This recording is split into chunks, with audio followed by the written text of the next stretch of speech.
પ્રસંગમાં એટલે કે વરામાં બનતું બટેટાનું શાક એકવાર ખાવ ને એટલે આંગળા ચાટવા માંડશો. તો એના માટે થઈને આપણે બટેટા કાપી લીધા છે અને ટમેટાં ખમણી લીધા છે. ખમણીને ટમેટાં નાખવાથી હું રસો થોડોક જાડો થાય તો ખાવાની મજા આવે.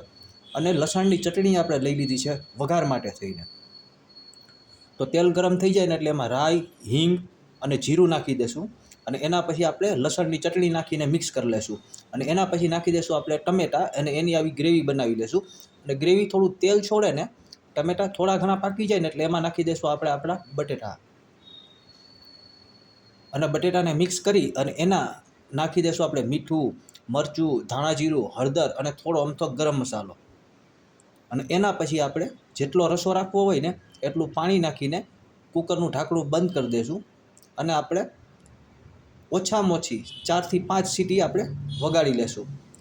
એટલે આવું મસ્ત મજાનું ઘાટા રસાવાળું બટેટાનું શાક બનીને તૈયાર થઈ ગયું છે. ને આપણે આને ખાવાના છે આજ ખીચડી હાથે.